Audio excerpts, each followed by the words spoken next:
Nobody likes negative 10 degrees. That's insane. That's insane. Kimchi? The wire must have snapped as he was stuck in the middle of the intersection with both of his wires like dangling.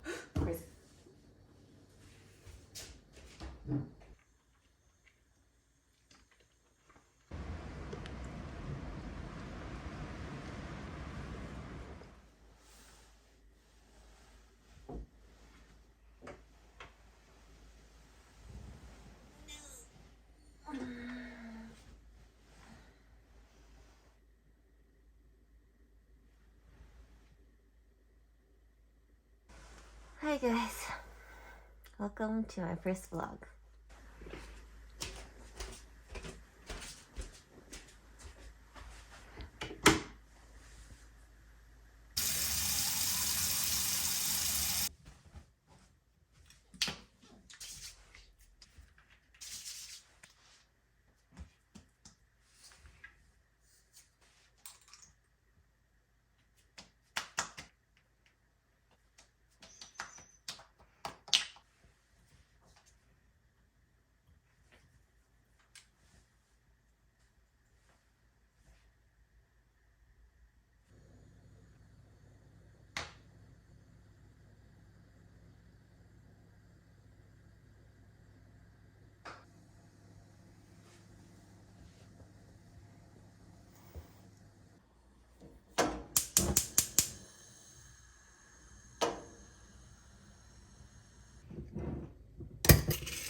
So, I just recently moved into a new place in Vancouver and I'm still in the process of getting settled in.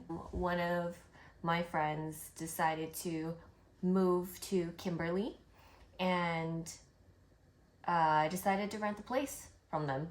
So this is actually my friend's home, which I'm just renting. This is all of their interior decorations. I'm nowhere near as good. Actually, it's just the kitchen. You can't see much. But no, it's a beautiful house and I'm so blessed to be able to rent it, to be able to live in it. One of the caveats though is that it's been snowing a ton. Anybody who's in Vancouver right now knows that there's like a snowstorm going on. Every morning for the past week or so, I've been having to wake up and then shovel a ton of snow, which is probably really good exercise. I don't get much exercise outside of doing that because I'm not going to go out into the snow and run. I know some people do, but I'm not that keen. So it's probably good that I get that like snow shoveling exercise in. So today, I don't have too much going on. Just have to do some work and some filming and then some editing. But I'm excited to take you guys through my day. Yay! So usually after I do my makeup in the morning, I will probably make myself a little breakfast. Today, I'm feeling a little bit more fancy, so I'm gonna make some japchae. It's not authentic japchae because I am not Korean and I don't really know the exact ways how, but my own take on japchae, I guess it's what it is. I'm going to use mushrooms, some carrot that I have left over, an egg, and some egg whites because I love me a lot of eggs. And I only have red onions, so I'm gonna use that instead. It's probably gonna be a little bit more pungent, but that's okay.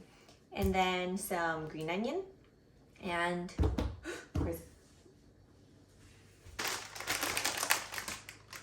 Korean vermicelli sweet potato noodles. First step, I have to cut the vegetables, boil the noodle, and then cook the vegetables, and then mix it all together. See you guys in a bit.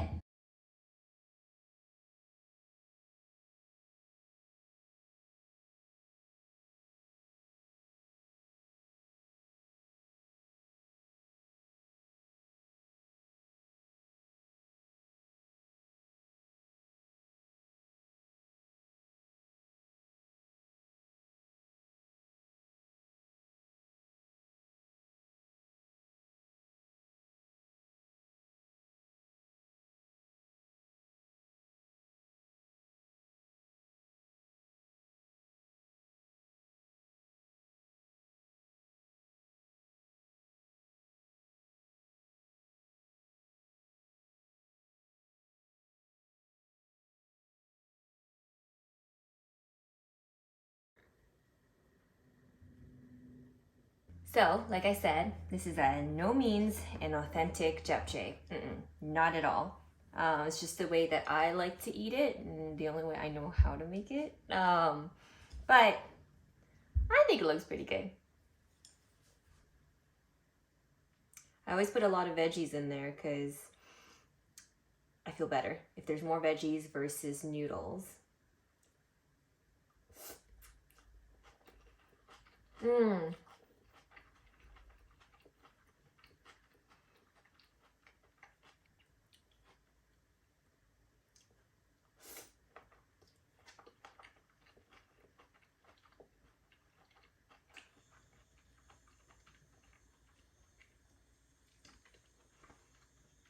It's pretty dang good.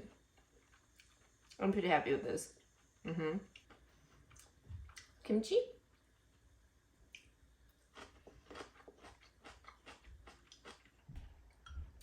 I love food. This is so good.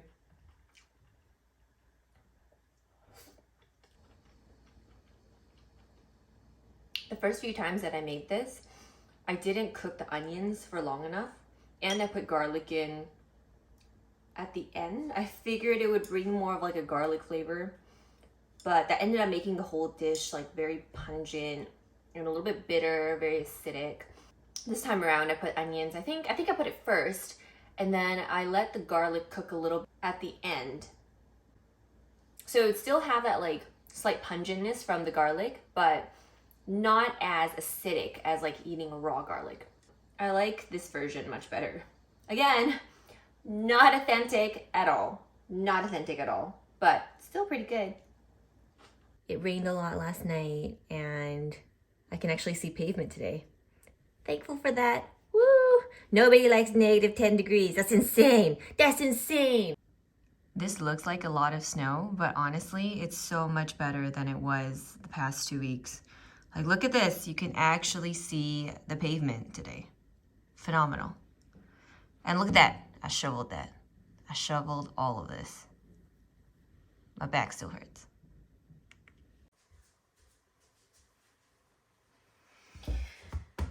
So it's the end of the day now, and I actually just came back from having dinner with my parents, and I wanted to share some thoughts I had around that. I think in the past 3 years, I can probably count on my hands how many times I've seen my parents.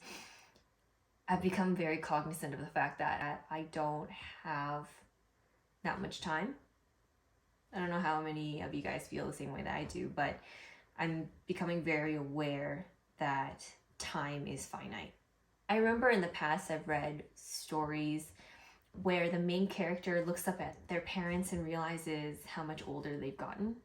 And I know it sounds strange, but I never really thought it would happen to me.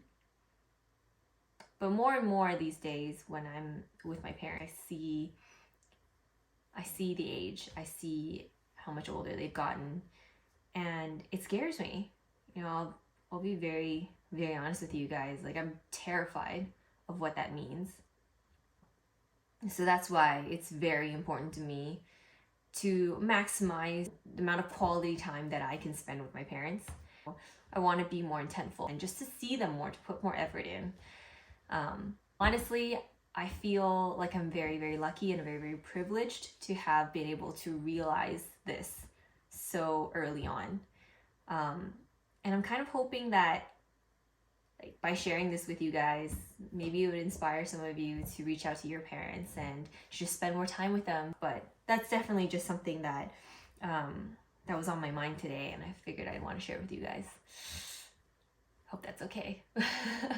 To brighten up the conversation, I want to share with you one of my favorite ice creams from Vancouver. Ernest ice cream. What do people do? Like, Ernest ice cream. Recently really gotten into London Fog. Like, I've forgotten about it for years and years, and then all of a sudden I saw it in a grocery store and I was like, oh my god, I need that in my life. But yes, this flavor is so good.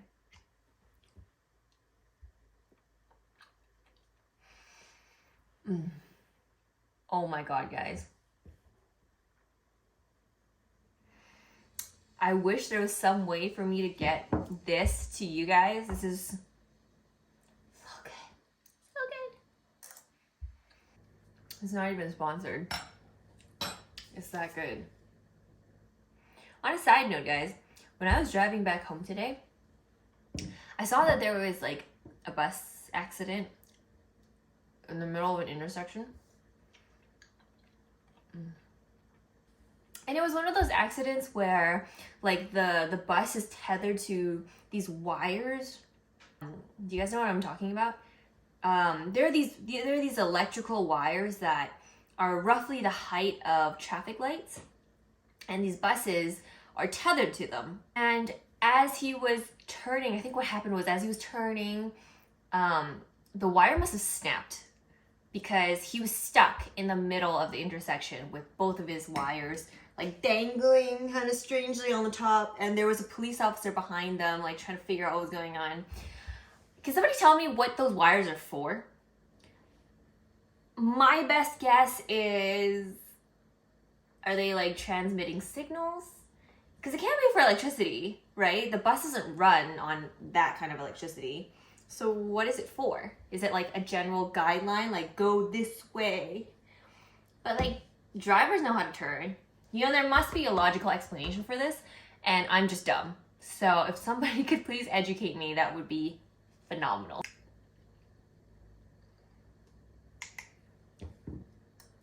That's fine. Well, it's getting pretty late today, so I'm about to head to bed. But thank you guys so much for joining me on an average day in Jessica Land. If you guys like the content, please leave a comment down below. Let me know what you guys thought about the vlog. If you guys want to see more, what you guys want to see. I really love and appreciate you guys so much, and I'll see you soon. Good night.